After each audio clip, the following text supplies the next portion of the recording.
वंदे जननी भारत धरणी शस्य श्यामला प्यारी, नमो नमो है जग की जननी कोटि कोटि सुतवारी। नमस्कार दोस्तों, आज हम फिर हाजिर हैं एक नए एपिसोड के साथ और हम चर्चा कर रहे हैं हिंदी भाषा का व्याकरण में स्वरों के बारे में बात कर रहे हैं। जैसे कि मैंने पहले आपको बताया कि हमारे ज्ञान में अभिवृद्धि के लिए, हमारे ज्ञान में इन्हेंसमेंट के लिए आपको ज़रूरी है 3 चीज़ें: लिटरेसी, न्यूमरेसी और सुप्रीमेसी। लिटरेसी यानी भाषाई दक्षता और न्यूमरेसी यानी आंकी या गणितीय दक्षता और सुप्रीमेसी प्रभुत्व, आपको ज्ञान का प्रभुत्व, हर विषय का ज्ञान होना यानी जनरल स्टडीज़। ये हम तीनों पर बात करेंगे और तीनों पर पढ़ाई करेंगे। हमारा जो क्रम चल रहा है वो हिंदी भाषा। जी हाँ, हमारी 2 भाषाएं हैं जो प्रमुख रूप से हैं, हमारी मातृभाषा हिंदी और द्वितीय हमारी पढ़ाई की, हमारे कंपटीशंस की भाषा अंग्रेजी भाषा, इंग्लिश लैंग्वेज। हम इसको भी पढ़ेंगे। अभी हम हिंदी भाषा के बारे में बात कर रहे हैं। हिंदी भाषा का आधार उसका वर्ण होता है। तो हमने पढ़ा कि वर्ण क्या है। वर्ण से बनने वाली जो माला या समूह उसको वर्णमाला। वर्ण और अक्षर में हमने अंतर जाना। वर्णों के भेद यानी टाइप्स ऑफ वर्ण, जिसको लेटर्स कहते हैं आप, हमने पढ़ा, जिसमें 2 टाइप्स, 2 भेद थे। पहला स्वर, दूसरा व्यंजन। स्वर वर्ण है और व्यंजन भी वर्ण है। उसके बाद हमने स्वरों के बारे में जाना। स्वर क्या है, स्वर के भेद और वो किस तरह से उच्चारित होते हैं। आज हम स्वर के बारे में फिर जानेंगे। पहले हम एक रिशफलिंग कर लें, एक रिपीटिशंस कर लें। स्वर वे मूल ध्वनियाँ होती हैं जो स्वतंत्र होती हैं, अर्थात जो बिना किसी सहायता से उच्चारित की जाती हैं, बोली जाती हैं। ये स्वर ही हैं जो पूरे वर्ण का आधार होती हैं। जी हाँ, अभी आप जब व्यंजन पढ़ेंगे तो बिना स्वर की सहायता से व्यंजन हम बोल ही नहीं सकते, पढ़ ही नहीं सकते। इसलिए स्वर को वर्ण का आधार कहा गया है। हमने फिर जाना था कि ये स्वर के भेद कितने होते हैं और कौन कौन से होते हैं। आज इनका एक बार रिवीजन कर लें। स्वर 3 प्रकार से विभाजित किए जाते हैं। पहला, उच्चारण के आधार पर या समय काल, उच्चारण में लगने वाले समय, जिसको मात्रा भी कहते हैं, मात्रा के आधार पर 3 प्रकार के स्वरों के बारे में हमने पढ़ा था। हमने कल स्वरों के भेद जो देखे थे उसमें उच्चारण के आधार पर यानी समय काल के आधार पर, उच्चारण के आधार पर या मात्रा के आधार पर 3 प्रकार के स्वर होते हैं। देखिए, पहला ह्रस्व स्वर। ह्रस्व माने छोटा। आ, ई, उ, री, जिनको बोलने में ज़्यादा समय नहीं लगता, यानी एक मात्रा का समय लगता है। तो इस समय काल हो गया। उच्चारण अ, ई, उ, री, इस तरह से हम उच्चारण कर बहुत ही कम समय में इन्हें बोल लेते हैं, इसलिए ये ह्रस्व स्वर, छोटे स्वर कहलाते हैं। दूसरा हमने पढ़ा था दीर्घ स्वर। ह्रस्व स्वर 4 होते हैं जो मूल स्वर होते हैं, अ, ई, उ और री। दीर्घ स्वर, दीर्घ यानी बड़ा, यानी ह्रस्व से दुगना समय लगता है। इनको पढ़ने में 2 मात्रा का समय लगता है, तो ये दीर्घ स्वर बन जाते हैं। जैसे आ, ई, उ, ए, ऐ, ओ, औ। देखिए, ह्रस्व के हमने जो उच्चारण किए थे अ, ई, उ, री, उससे ये दुगना समय ले रहा है उच्चारण में, इसलिए ये दीर्घ स्वर यानी 2 मात्राओं का समय जिसमें लगता है वो दीर्घ स्वर होते हैं। आ 2 बार हो गए, ई 2 बार, आ ई दो बार मिलकर उ दो बार, यानी दो मात्रा का समय। इस तरह से दो दो मात्राओं का समय लगने के कारण इसे दीर्घ स्वर कहा गया। तीसरा आता है प्लुत स्वर। ये स्वर का तीसरा भेद अधिकतर संस्कृत में प्रयोग किए जाते हैं, लेकिन कहीं कहीं हिंदी में भी इसका प्रयोग किया जाता है। आप रामचरितमानस का जब अध्ययन करेंगे या रामायण पढ़ेंगे या कोई संस्कृत के शास्त्र पढ़ेंगे, उसमें इस तरह के चिन्हों का प्रयोग होगा, यानी स्वरों का प्रयोग होगा। जैसे कि हरस स्वर में एक मात्रा का समय लगता है, दीर्घ स्वर में दो मात्रा का समय। इसी तरह से प्लुत त्रिमात्रिक स्वर भी कहलाते हैं, यानी तीन मात्राओं का समय लगता है, ज़्यादा वक्त लगता है। जैसे मैंने आपको बताया था ओम, ओम डायरेक्ट नहीं कहेंगे, अगर डायरेक्ट कहते हैं तो इसमें ज़्यादा वक्त नहीं लग रहा, लेकिन ओम इसमें ये तीन संकेत बना दिया जाता है बीच में, और ये संस्कृत का प्लुत स्वर है, यानी ये प्लुत स्वर का चिन्ह है। इसी तरह से एस एस लगा दिया ने, राम सीधे बोला, लेकिन राम थोड़ा वक्त देकर बोला राम, तो ये हिंदी का प्लुत स्वर है। इसी तरह से राधा सीधे सीधे राधा, ओ कृष्ण ओ, इस तरह से ये प्लुत स्वर के उदाहरण हैं। उसके बाद फिर हमने दूसरा जो पढ़ा था वो प्रयत्न के आधार पर, यानी जब हम उच्चारण करते हैं तो हमारी जो जिह्वा, दंत, हमारा मध्य का स्थान, मूर्धा, तालव्य, कंठ, यहाँ से जो आवाज़ आती है उस स्थान के आधार पर हम तीन भेद में विभाजित कर देते हैं।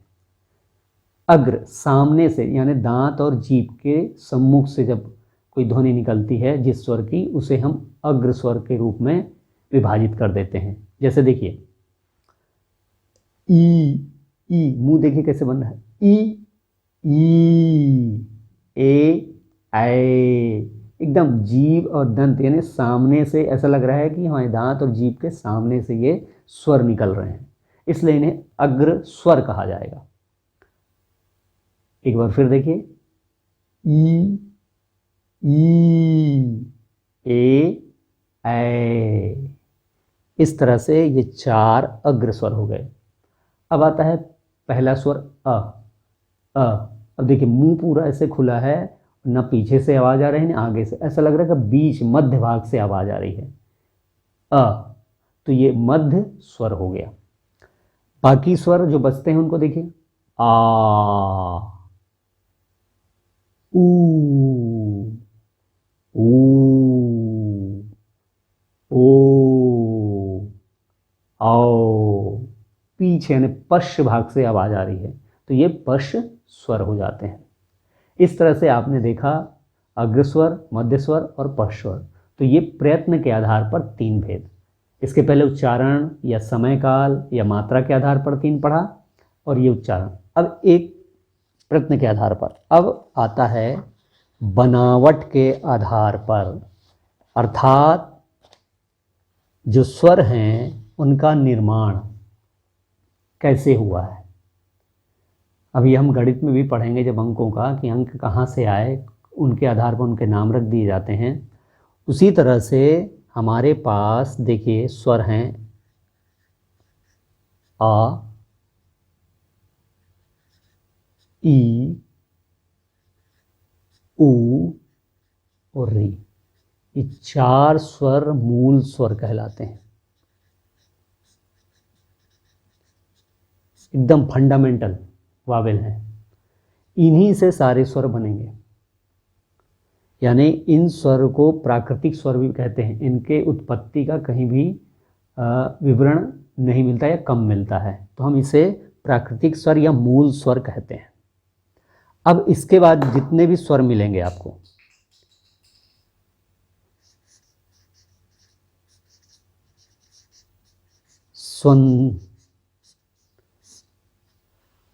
संधि स्वर, ये संधि यानी जोड़, स्वरों को स्वरों से मिलाकर बनाया गया स्वर।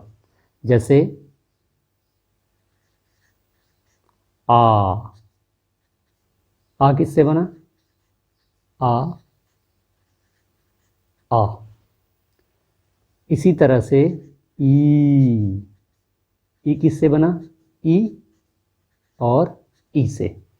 ऊ और ऊ से।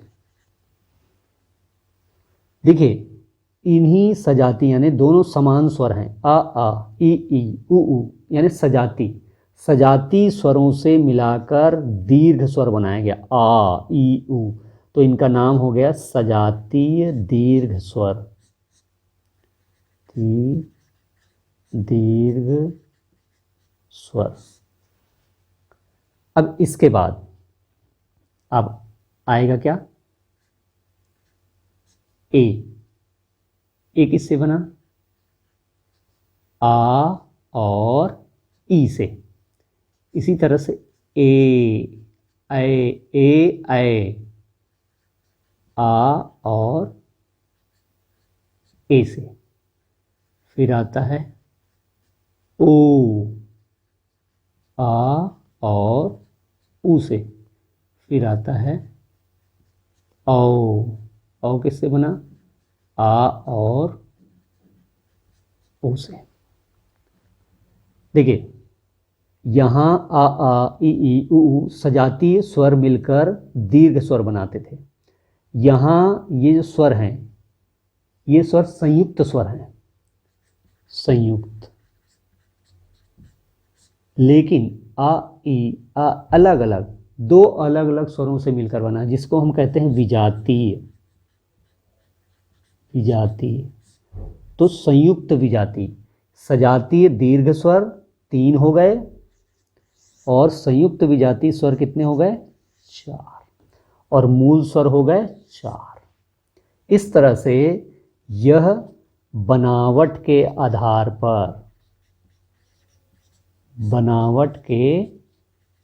पर स्वरों के भेद हो गए। तो आपने देखिए सबसे पहले उच्चारण, समय और मात्रा के आधार पर 3 पढ़ा था, ह्रस्व स्वर, दीर्घ स्वर, प्लुत स्वर। उसके बाद प्रयत्न के आधार पर अग्र स्वर, मध्य स्वर और पश्च स्वर। अब बनावट के आधार पर मूल स्वर और संधि स्वर। मूल स्वर में 4 होते हैं जो बिना किसी अन्य स्वरों की सहायता से बने हुए हैं, मूल हैं, प्राकृतिक हैं। संधि स्वर 2 स्वरों के मेल से बने हुए हैं, जिसमें 3 जो स्वर हैं वो सजाती दीर्घ स्वर हैं। आ से ई से ऊ से। ये 3 सजाती दीर्घ स्वर और संयुक्त विजाती स्वर ए आ ई ऐ आ ए ओ आ ऊ औ आ ओ, ये बने हुए हैं। देखिए मित्रों, मैं अभी तक जितने भी स्वर के भेद पढ़ रहा था या बता रहा था उसमें मैंने उच्चारण का ज़्यादा महत्व दिया है। मैंने बार बार कहा है कि भाषा को कभी पढ़िए मत, भाषा को सीखिए। और भाषा सीखने का एकमात्र साधन है उच्चारण। आप जब भी भाषा को पढ़ें उच्चरित करके पढ़ें। उच्चारण आपका सही होगा तो भाषा का ज्ञान भी सही होगा। इसलिए स्वर और व्यंजन को, उसके बेस को, उसके आधार को जरूर समझना है, वो भी उच्चारण के साथ। हम आगे पढ़ेंगे मात्रा। मात्रा के बारे में आप सभी जानते हैं। मात्रा क्या है? अगर इंग्लिश में कहें तो द क्वांटिटी, वजन, भार, परिमाण, राशि। यानी इसकी मात्रा कितनी है भाई, वजन कितना है, ये कितना वजन लेता है। अभी आपने पढ़ा है मात्रा।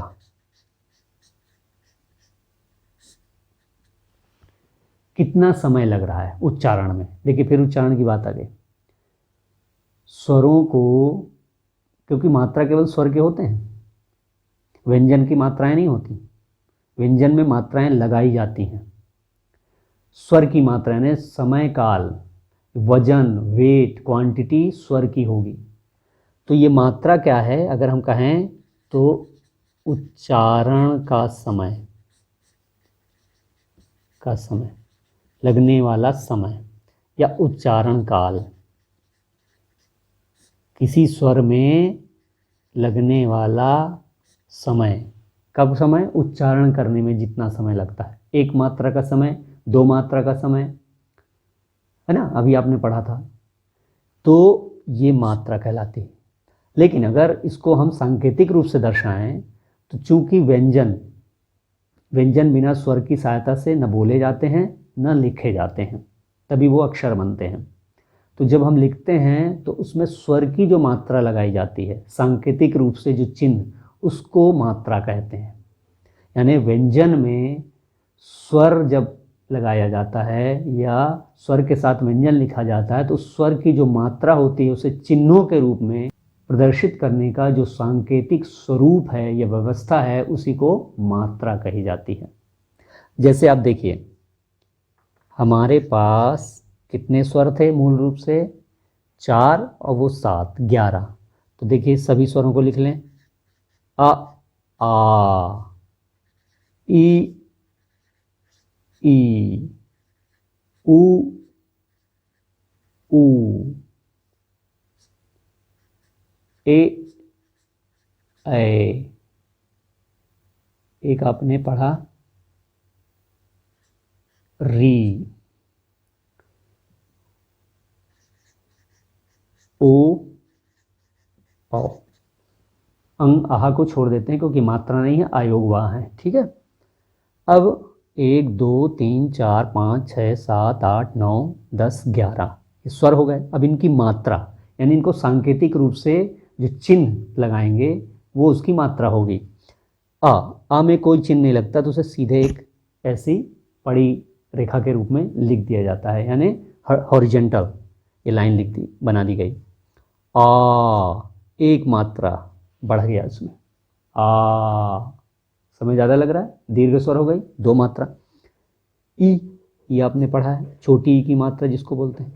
ई, बड़ी की मात्रा। उ, छोटू की मात्रा। ऊ, बड़ू की मात्रा। ए की मात्रा। आई की मात्रा। ली, नीचे ली, जैसे कृपा लिखते हैं तो कृपा में लगता है ना, कृपा, तो ये री।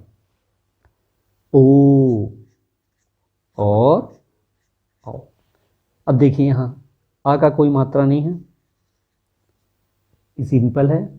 1 2 3 4 5 6 7 8 9 10, तो मात्राएं कितनी हो गई कुल? 10। ये 10 मात्राएं हो गई। 11 स्वर, 2 आयोगवाह स्वर, 10 मात्राएं। इस तरह से ये स्वर के भेद हो गए। तो अभी आपने देखा कि हमने स्वर के साथ साथ उसकी मात्रा, उसका मापन राशि के रूप में, क्वांटिटी के रूप में, वजन के रूप में, भार के रूप में, उच्चारण काल के रूप में देखा। और यही संपूर्ण स्वर की जानकारी है। उच्चारण कैसे किया जाता है, उच्चारण स्थान और उच्चारण काल यानी मात्रा। तो ये स्वर के भेद हो गए।